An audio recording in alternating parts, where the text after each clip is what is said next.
Hi friends, welcome to my channel. So ఏపీఎంసెట్లో BiPC స్ట్రీమ్లో B pharmacy Pharm D కౌన్సిలింగ్కి సంబంధించి ఒక మంచి అప్డేట్ రావడం జరిగింది. సో ఫార్మసీ కౌన్సిలింగ్కి సంబంధించి కేటగిరీ బి అంటే మేనేజ్మెంట్ కోటా కౌన్సిలింగ్కి సంబంధించి మనకు అప్డేట్ రావడం జరిగింది. కేటగిరీ బి అంటే మేనేజ్మెంట్ కోటాకి సంబంధించి మనకి కౌన్సిలింగ్ డేట్స్ ఎక్స్టెండ్ చేశారనమాట.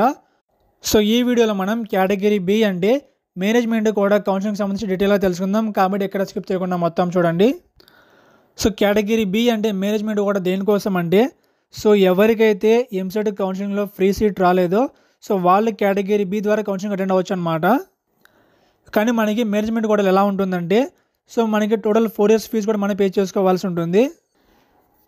యాక్చువల్గా మనకి January 10th నుండి కేటగిరీ బికి సంబంధించి కౌన్సిలింగ్ స్టార్ట్ చేయడం జరిగింది. రీసెంట్గానే లాస్ట్ డేట్ కూడా కంప్లీట్ అయిపోయిందనమాట.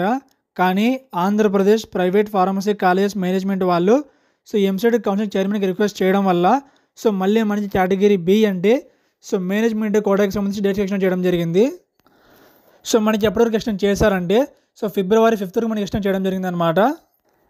కాబట్టి ఎవరికైతే ఎంసెట్ రెగ్యులర్ కౌన్సిలింగ్లో సీట్ రాలేదో మీరు వచ్చేసి ఇప్పుడు మళ్ళీ కౌన్సిలింగ్ అటెండ్ అవ్వచ్చు అనమాట.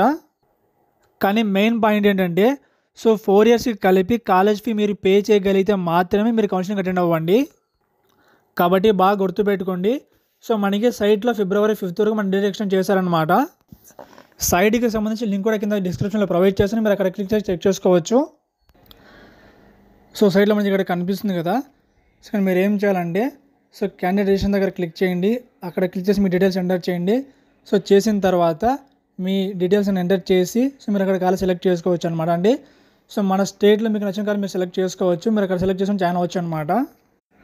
ఈ విధంగా మనకి ఏపీఎంసెట్లో బైపీ స్ట్రీమ్లో ఫార్మసీ కౌన్సిలింగ్కి సంబంధించి మేనేజ్మెంట్ కోటా కౌన్సిలింగ్ జరుగుతుంది. ఈ వీడియో స్పాన్సర్ చేసింది శాస్త్ర గ్రూప్ ఆఫ్ కాలేజెస్ నెల్లూరు. ఇక్కడ మనకి ఫార్మసీకి సంబంధించి మేనేజ్మెంట్ కోటాలో రీజనబుల్ ఫీతో అడ్మిషన్ తీసుకుంటున్నారనమాట. పర్ ఇయర్కి మనకి ఫీజు వచ్చి 60,000 మాత్రమే. మనకి శాస్త్ర క్యాంపస్లో టోటల్ 3 కాలేజెస్ ఉన్నాయన్నమాట అండి. మనకి ఓన్లీ ఫార్మసీకి సంబంధించి 3 కాలేజెస్ ఉన్నాయన్నమాట.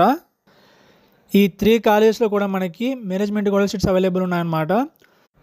అలానే మనకి 3 కాలేజెస్లో ఓన్లీ గర్ల్స్ కోసం మాత్రం క్యాంపస్ ఉందన్నమాట. కౌన్సిలింగ్కి సంబంధించి మనకి శాస్త్ర కాలేజ్ కోడ్ వచ్చేసి SCON అనమాట. కౌన్సిలింగ్ ద్వారా కాకుండా మీరు డైరెక్ట్ కాలేజ్ దగ్గరికి వెళ్ళి మేనేజ్మెంట్ కోటాలో జాయిన్ అవుతే మీకు ఇంకా ఫీజు తగ్గించుకుంటారు. ఫార్మసీకి సంబంధించి మనకి శాస్త్రాలో పర్ ఇయర్ ఫీజు వచ్చేసి 60,000 అనమాట. కౌన్సిలింగ్ ద్వారా కాకుండా మీరు డైరెక్ట్ కాలేజ్ దగ్గరికి వెళ్తే ఇంకా ఫీజు తగ్గించుకుంటారని చెప్పేసి కాలేజ్ వాళ్ళు చెప్పడం జరిగింది. కాబట్టి ఒకవేళ మీకు ఇంట్రెస్ట్ ఉంటే కనిపిస్తున్న నెంబర్కి కాల్ చేసి మీరు ఇంకా ఫర్దర్గా ప్రొసీడ్ అవ్వచ్చు అనమాట. ఇదే ఫ్రెండ్స్, ఏపీఎంసెట్లో బైపీ స్ట్రీమ్లో ఫార్మసీ కౌన్సిలింగ్కి సంబంధించి కేటగిరీ బి అంటే మేనేజ్మెంట్ కోటా కౌన్సిలింగ్కి సంబంధించి అప్డేట్ అనమాట. వీడియోకి సంబంధించి మీకు డౌట్స్ ఉంటే కింద కామెంట్ చేయండి. ఇంకా మీ వీడియోని లైక్ చేసి షేర్ చేసి సబ్స్క్రైబ్ చేయండి. Thank you.